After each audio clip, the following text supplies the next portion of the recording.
Welcome to the Entrepreneurs Network Show. Our mission is to interview interesting entrepreneurs who are willing to share with us their ideas, both the good ones and the bad ones. Because as it has been jokingly said, you should learn from the mistakes of others because you'll never live long enough to make them all yourself. We have a networking group that's been around for 30 years. Our website, entrepreneursnetworkofmichigan.com, gives you a little flavor of what we do. What makes our organization unique is that we do not restrict any professions, even if they're duplicate, in meeting together. We brainstorm, we try to help each other, and we try to help each other in achieving both our personal and professional goals. You are more than welcome to join us for either lunch, after hour. We got a whole bunch of stuff, and we're always looking for people that have that entrepreneurial spirit. I am a strong proponent of our great country, the United States of America, and in fact I belong to many service organizations, the Rotary, the Optimist Club, and strongly encourage you, if you're a true entrepreneur, to join up with these service organizations, because these people give of their time to help others become as great as they would like to be.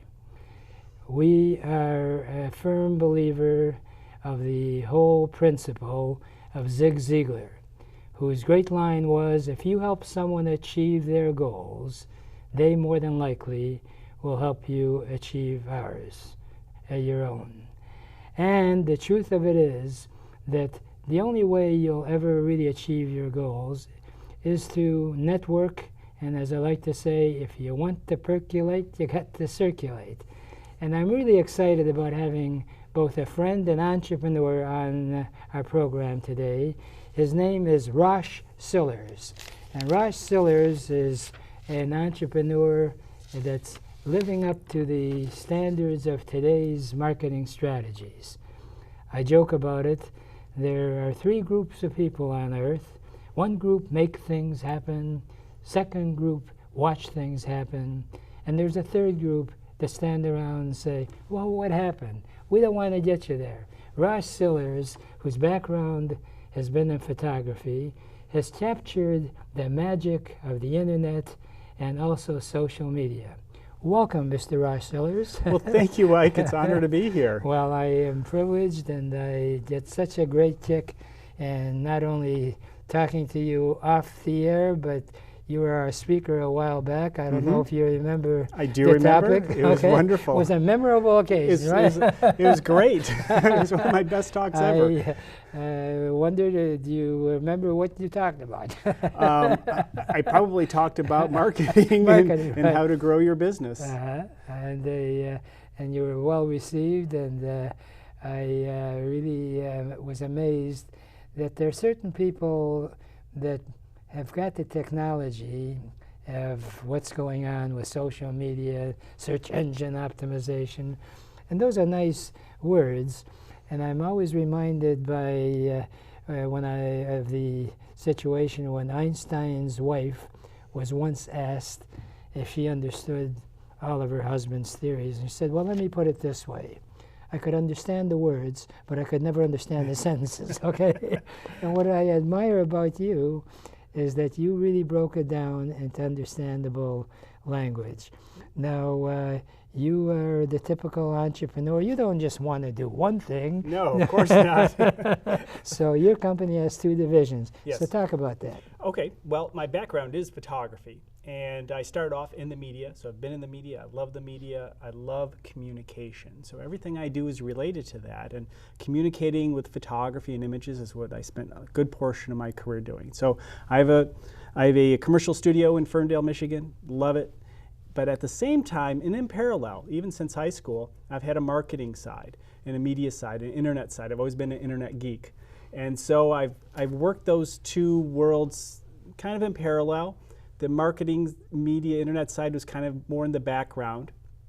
But once we hit the recession of in 2008, I really needed to make some adjustments in my life. You know, photography seemed to be taking a big dive, and of course, as you know, everybody's a photographer now with their cell phones and really inexpensive cameras that can really do a great job for you. But I felt like I wanted to take a next step in my career, and so I started taking on some of the knowledge that I had and some of the approaches I had used in my business to grow it. And lo and behold, the marketing, the stuff that I do works, and so my photography business came back with a big roar, so that's been wonderful. The marketing business that I got involved with, that continued to grow, and here I am. I have 4 books, all directly related to my my interaction in social media. My business have grown directly because of all those SEOs, SEMs, and PPCs that we were talking about that nobody seems to understand, but trust me, they work. well, that's interesting because that's a real different sort of talents that you have. Writing obviously is a skill on its own, and so it takes time. So did you find in writing the books that it forced you to have a better understanding of what the heck you do? Yes, absolutely. And in just writing in general, just having to research much more deeply, rather than just a blog post that can be maybe the surface of something. When you write a book, and the crazy things about the books I had to write them in about 8 weeks, each one of them. Wow. And that was just the mandate from the publishers. I came in, the first book that I wrote, which is the one that's most near and dear to my heart, was my very first one, and I wrote it with Lindsey, who's a photographer out of New York. And she had already started writing this book, and I actually had started writing this book, and we had happened to meet in New York when I was speaking there. And a few months later, she told me, you know what, I would like to interview you for the book. And I said, great. And then a month later, she said, actually, could you write the other half, because they just fired the person that I was working with, and we're late. You have 8 weeks to get this done. Do whatever you need to do. And we had a great time, and we got it done. And so my other books seem to follow suit like that. Well, you know, you brought up 2 very interesting points that I try to stress whenever possible for people that like to title themselves as entrepreneurs. And I find it fascinating because now hardly a day goes by that you don't hear the word entrepreneur. Sure. And because I'm 77 years old, I can tell you the history of when I started our organization 35 years ago. And for some reason, the name entrepreneur popped in my head. Mm-hmm. Interestingly enough, at that time, people figured, hey, this guy's a hustler. It's a hustling group. We're going to take advantage of one another. Now, it's very fashionable to be an entrepreneur and to be successful. Yes. What you've done is here you were, you're a speaker, someone approaches you, and rather than saying, well, I'm busy, I got booking, you took advantage of that moment. Is that correct? That's correct, and that's a great point. You know, the fact is, the person, Lindsey at the time, nobody knew who she was. Nobody, but I saw her energy, and I knew she was knocking on doors. And I had a feeling about her, and so I said, yeah, let's keep in touch, keep connected. And when she called, I answered the phone, and I didn't think I was above her. I just said, hey, you know, so what? I'm in New York speaking. I'm the big guy. No. Hey, who are you? What are you about? Let's listen.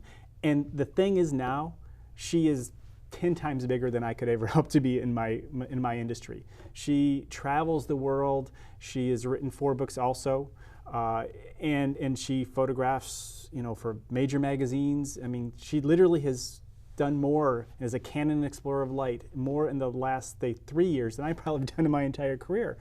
But it's that passion and recognizing that and treating everybody fairly. And if I'd done that, just like you said, if I just said, hey, no, I'm the expert here, go on your little way, right. That's not networking. That's just... That's just arrogance. Yeah, and, exactly. So the truth of it is that you have to be humble. And, you know, this is not a religious type program, but that's one of the lessons that we learn from almost any faith, is that you should feel that you are not the King Kong, and that everyone is should be treated equally. And I think that now tell me, here is another point that is interesting, and a lot of people are not aware of, that sometimes if it's an opportunity, the worst thing, of course, is to procrastinate and come up with a reason of why not to do it. Right. If you have an opportunity and you can promote and get your name into the media, then you take advantage of it no matter what you do. Right. Then there's the other part, is that in the entrepreneurial world, there's what's called the sunset rule, which states that when you take something on and you make a relationship with another entrepreneur, and many times, oh, that's a great idea, let's do it. They never give themselves some sort of a timeline. That's a good point. You had 8 weeks or something, right? Yeah, right. No, it's an excellent point. Yeah. Right near the end of the 8th week, right. You probably got that additional adrenaline to make it happen. Well, my second book was a photography book. In my publisher, I had pitched them a different book. And I found them on LinkedIn. I wanted to work with this publisher, and I said, I'm going to find out who they are. I'm going to pitch my book to them. And they said, no, but would you write these other books? I say, well, that's, just asking, right. So they said no, but they liked and knew who I was and said, hey, consider us your publisher. Will you write these?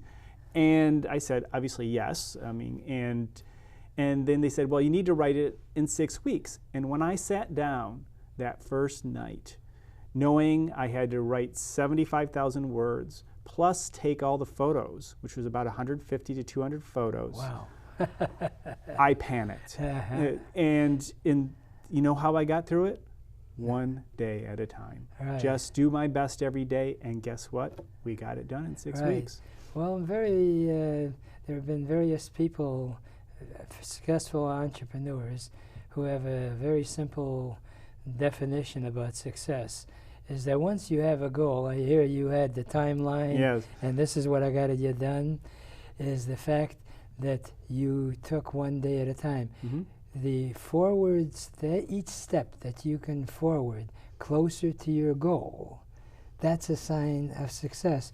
And I cannot stress that point strongly enough, is that you probably didn't get as excited when you had to sit down and write the book. You panicked, right? Yeah, and absolutely. And panic can be good. Sure. And a lot of people say, well, this is too stressful. Sad part is, sometimes that's when you do your best work. And not to take us too far afield, I enjoy reading about famous people and what made them tick. Yeah. And getting into the music world, I've read about some of the great stars, and Frank Sinatra is probably one of the, well, wasn't he one of the kings next to Elvis Presley? Absolutely. But I didn't read too much about Elvis Presley, unfortunately. All I heard about is the sad demise. But with Frank Sinatra, he was rather eccentric too. But he said that no matter how many times he appeared before an audience, even near the end of his career, he would still get nervous before he got on stage. Yeah. That stress. Yeah. And he even said something that I thought was more interesting, and that is, he said that if he didn't have that nervous feeling, he didn't feel he was going to be the top performer. So the message, the walkaway message, stress is okay. Don't get overstressed, right? It's like everything else.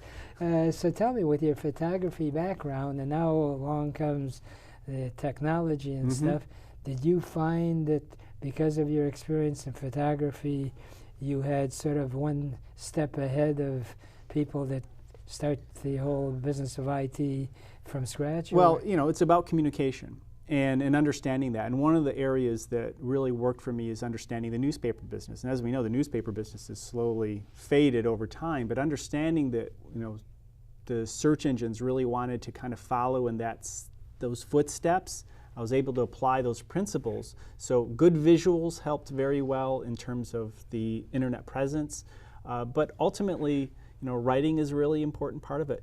And the key to really, as you've alluded to earlier, success is activity. And it's the same thing online when it comes to SEO and social media and all types. It's the activity, and quality activity obviously produces more quality results, but being active, not waiting for it to happen to you. Well, you brought out another point I'd like to highlight, and that is that if you write a book, suddenly you, as Rodney Dangerfield used to say, you get renewed respect. Hey, this guy must know what he's doing. Right. He's writing a book. Right. An author, it's a nice little title. Have you found that that's helped in your career? Absolutely. You know, my first book went all over the world, sold reasonably well. I mean, it certainly wasn't a New York Times bestseller, but it was an industry book. It was, and specifically for photographers. And one time I received a new connection on Twitter. And it turns out this gentleman had my book and was part of an organization that was putting an event together. And so I reached out to him. He only had 10 people following him. Again, going back to don't judge people based on, you know, what you think their level of in the world is. And I said, hey, you know, I saw he's from Australia. I saw what he did. I said, hey, if there's anything I can do for the people of Australia, just let me know. And believe it or not, 5 minutes later, he followed up and said, would you come to Australia? Wow. And that attitude came from the fact that he had my book in his hand, and he read my book. And I'm a guy from Detroit. I'm no better than anybody else. I just started my podcasts and all this stuff. I'm just like anyone else, just did different things to get my name out there. And he's an excellent photographer, and there are things he can do that I can't do, but he had this respect for what I did because of the book in his hand. And I was invited to Australia, and 8 months later, I was landing in Adelaide, Australia to speak to some wonderful people there. And I still have friends with him. I'm still friends with him today. Yes, it's amazing. So you're an international speaker. I am. Wow. I didn't know that. Yeah. You're still going to talk and to me he even paid me to go. You know, I was like, I'll pay you. Can I go? Right. Well, you know, it's much better if they pay you than if you pay them. That's true. That much math I remember from school.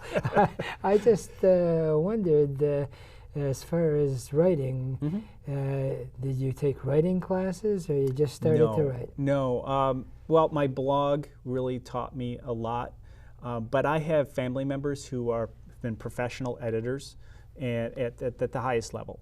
And so I had wonderful guidance. And honestly, my first book, I had them look it over before I turned it over to the publisher, so it's kind of that extra step.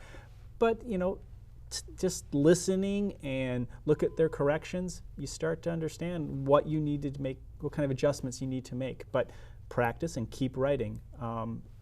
It's always a process, and you'll still be learning during your last days on this earth. You know, you'll never arrive. So but if you think you can't, well, then you won't, and it can't happen. I'm a photographer by trade. I never had any formal writing education. I had to learn by doing. Well, you know, I've heard some very successful authors interviewed, and I would venture to say I must have heard from at least 10 different authors where the interviewer asked the author is that, what do you suggest for someone that wants to write? What should they do? He says, just start writing. Absolutely. Just write.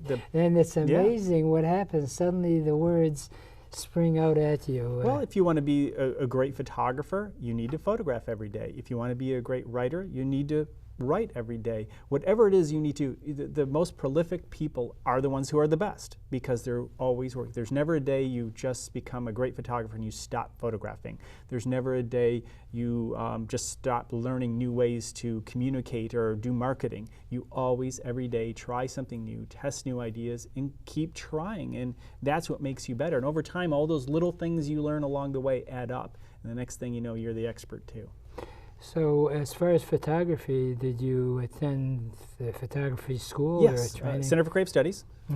And so my degree's in photography, which was kind of nice because I targeted in the marketing social media, my first audience were photographers. And as I travel the country speaking to photographers, they're thinking, oh, this is some marketing social media guy who doesn't understand anything about photographers and our plight at the time, especially in the mid-2000s. And I said, no, I am a photographer. I have a degree in photography. I know what works here it is. And I had a lot of people folding their arms in the front row and saying, but today they're some of my best friends who, they get it. That's great. Well, by the way, that's maybe a trivia fact about entrepreneurship, is that when you go to these network meetings, last thing you want to do is have your hands folded like that, because that's a signal that you're not there. Have your hands by the side or open. And you brought out something else that popped in my mind in regards to type of people you meet. Let's say it's only 10 people. I promote this at our meetings, of the rule of 250, that every human being has at least 250 people that are going to come to your wedding and to your funeral. Right. I'm not suggesting you have your funeral or anything, but I just had a wedding. That's right. That's right. Congratulations. But the thing is that in that circle of 250 is the person that's not in that networking group. So don't ever hold back. Yeah. And I think being open arms, and being yourself, okay? And I'm a firm believer in that saying that always be yourself, because everyone else has been taken, okay? That's a good point. And besides that, you don't have to remember what the heck did I say. Right. And I take lines wherever I can, and I joke about that plagiarism is stealing one person's idea, stealing a whole bunch of ideas. It's called research. Well, Mark Twain had the saying, I could never be a good liar because I could never remember what I may have said. So be truthful. Yes. If you want to be successful. And people really connect with you as a human being, as the way you are. Right. And you have that gift. You got a smile on your face. Maybe that's what got you married too, by the way. Maybe. I'm still trying to figure it out. I'm sure it didn't hurt. And the point is that on a serious note, there are two very main decisions that an entrepreneur has to make to be successful. Number one, of course, is like you got married. Hopefully it's going to be a long and healthy and happy relationship. Your significant other that you live with. The other one is when you go into a business venture, you make darn sure that whoever you choose as a partner there has not only the personality and sociability, but has talents that you do not have. Right. I have so many entrepreneurs fail. Why? They socialize with some friends, and they have great parties on the weekends and vacation together. Hey, we'd make great partners. Not realizing that it ain't so great once the business starts and money has to trade hands, and all of a sudden it ruins. Do not go by the sociability. Go by the fact that you have a certain target, and it's very important, obviously, that you share in that same goal. There's a lot more to talk about, but unfortunately we just got a couple of minutes left, and I want to just address, and you're going to have to do this in about 1 minute. I'll do my best. Okay. You gave me some notes on your focus, and I wondered if you can address it very quickly. Well, as far as the marketing side, we talked a lot of photo, but on the marketing side, I've discovered that a lot of our clients need one or all three of these things. They need more awareness for their company, more traffic to their website or through the front door, and better conversions or sales. And what I do is really spend a real focused amount of time at fixing one or all three of those issues for our clients. And so that's what we do. So you got a three-stepper. Okay, well, that's good. That's wonderful. And if anyone wants to find out more about you, I assume you have a website?